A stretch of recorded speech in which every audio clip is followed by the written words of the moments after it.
Okay mga kababayan, Krisulo po at welcome back po ulit dito sa ating YouTube channel. Okay ito mga kababayan, pag-usapan, update ho tayo rito kay dating Pangulong Rodrigo Roa Duterte. Ang sinasabi nila na pasimuno raw ng lahat kung bakit nagkandaletse-letse ang usaping politika ngayong administrasyong Marcos.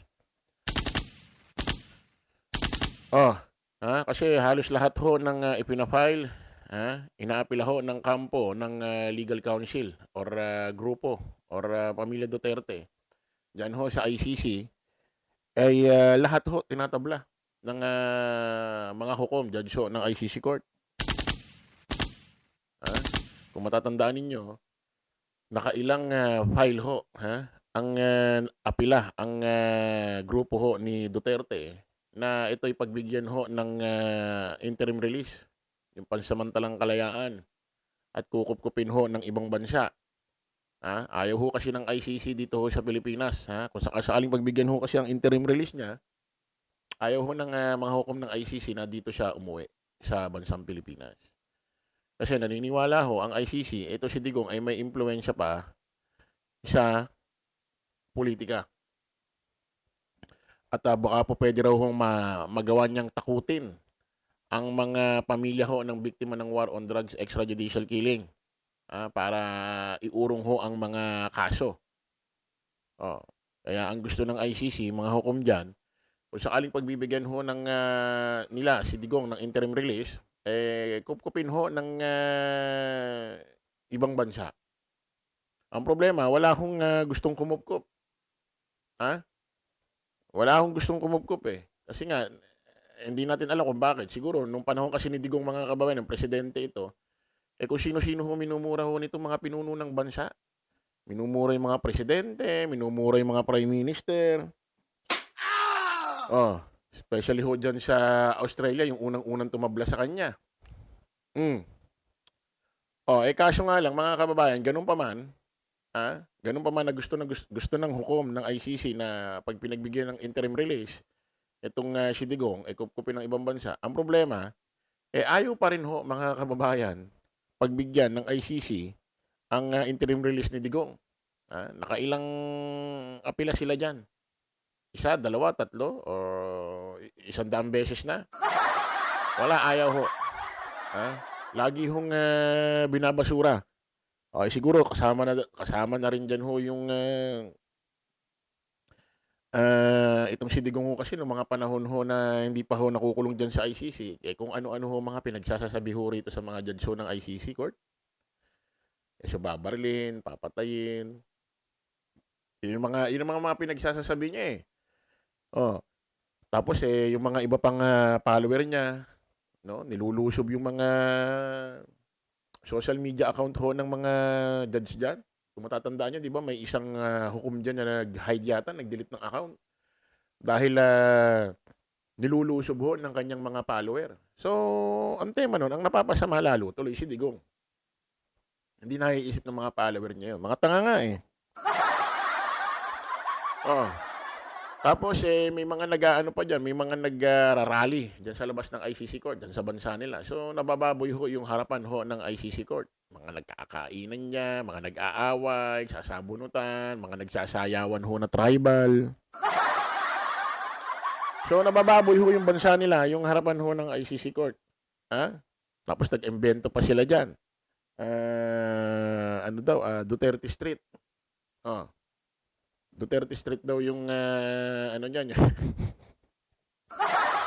Yung street dyan, kahit wala naman Duterte Street, binunsagan nila ng Duterte Street. Okay, may bagong inaasahan ng kampo ni Digong. Na gusto nila mapagbigyan ho itong kanilang hinihiling.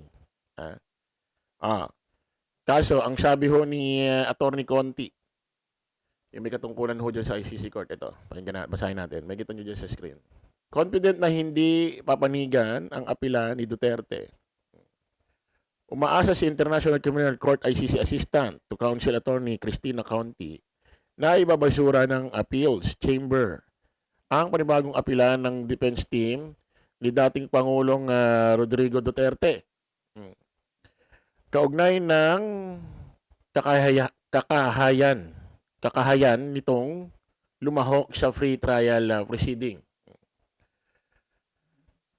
Kinwestiyon ng defense team ng dating Pangulo ang naging desisyon ng ICC, Free Trial Chamber, na ituloy ang confirmation of charges hearing sa February 23. Oh, malapit na ho yan. Git nila, bigo ang korte na patunayan fit to stand trial si Duterte. Hindi umano nakokonsidera ng korte ang medical evidence na humihina na ang memorya ng dating Pangulo. Sabi ni Conti, sapat ang panahong ibibigay ng ICC para ikonsidera ang medical condition ng dating Pangulo. May karapatan din naman daw si Duterte na i-waive ang kanyang pagdalo sa pre-trial proceeding. Kasi nga mga kababayan, ito raw ho si Digong ay nawawala na sa sarili. Kumbaga parang nag-uulyanin na raw. Yun ang sabi alam niyo naman ho mga kababayan, ito si Digong, marami hong maraming drama sa buhay ho ito.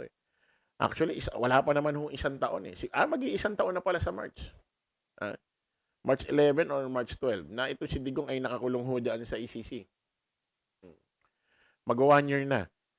So, kung matatandaan nyo, nung nakaraang taon, okay naman si Digong.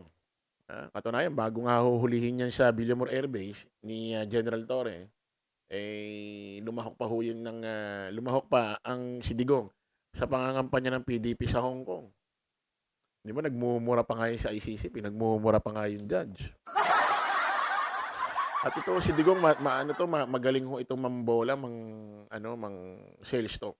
Naalala niyo dati, sinabi niya, kapag nakikita niya rin yung mga kaaway niya, kalaban niya, nagpipilay-pilayan siya para kunyari, maawa sa kanya. At paikutin niya rin yung ICC.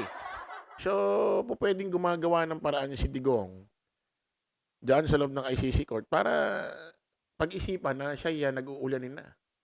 Kumbaga, nakakalimutan niya yung mga pangalan niya para maging hindi siya fit to trial. Kasi nga naman, pag nandoon na siya sa hearing at kung ano ng mga sinasabi niya, ay siyempre magugulat yung mga judge. Ano na mga sinasabi nito? Ba't ganito na? Parang nawawala na sa sarili. Pag sinabi ho halimbawa ng judge, anong pangalan mo? Di ba natatandaan niyo dati ng pangalan mo? Sabi niya, my name is Rodrigo Roa Duterte. Di ba? Naalala niyo? Yung unang harap niya dyan sa ICC. O baka susunod, pag tinanong siya, anong pangalan mo? Baka sagutin yan nasaan ako? Anong ginagawa ko rito? Ba't ako nandito?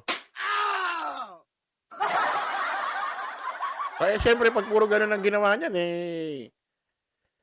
baka hindi gumulong ho ang proseso. Baka may nag-a-advise din kay Digong na, mag-ulya-ulyaninang ka. Para kunyari, nawawala ka na sa sarili para isipin nila, hindi ka fit to trial. Sa February 23 ho magaganap yan, kung papaboran ho or hindi ng pre-trial chamber. Kaso mga kababayan, siyempre inaasahan ho yun ng pamilya niya.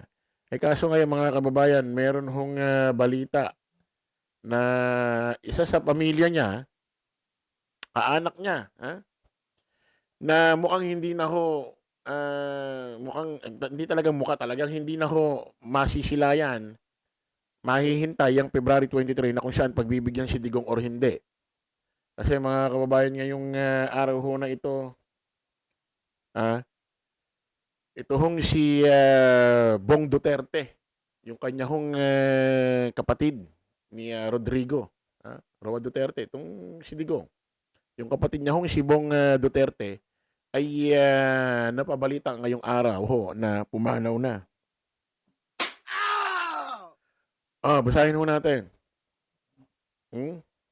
Kilala niyo naman ho ito, di ba? Yung Bong Duterte, minsan nagsasalita dyan sa dahig. Pumapasyal yan dyan Actually, kamukha rin talagang kamukha ho ni Digong ito. Bumanaw na ang bunsong kapatid ni dating Pangulong Rodrigo Duterte na si Bong Duterte ayon sa anunsyo ng kanilang pinsan. Inanunsyo ng kanilang pinsan na si Nitsky Lopez sa Dusta sa isang Facebook post nitong Sabado, Pebrero 7, ang balita. Ngayon lang din pala namatay. Rest peacefully, you will always be remembered with love. Your laughter and spirit will echo in our memories. Thinking of you and the special bond we share. We touch more lives than you. Rest in peace, saad nito.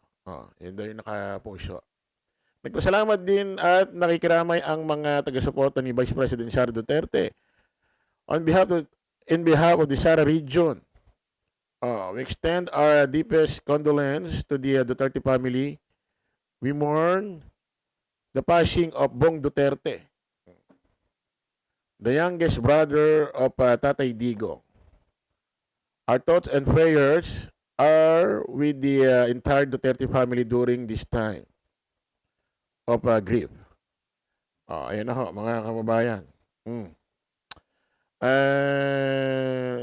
Nakikiramay ho tayo, mga kababayan. Condolence sa naiwan ho, pamilya nito ni Bong Duterte, nakakabata, bunso ho ni Digong. Siyempre, pagka ganito, tayo kailangan hong maging seryoso. Siyempre, ibang usapan ho yan. Di usaping politika yan. Hindi naman tayo ho kasi tulad ho ng mga iba dyan na parang may pinapanalangin mawala, mamatay. Tayo usaping politics. Pero pag ganito, seryoso ho tayo. Tayo nakikiramay, mga kababayan. So, nakakalungkot, no? Siyempre, hindi niya na nakita si Digong, kanyang kuya. Condolence po sa pamilya.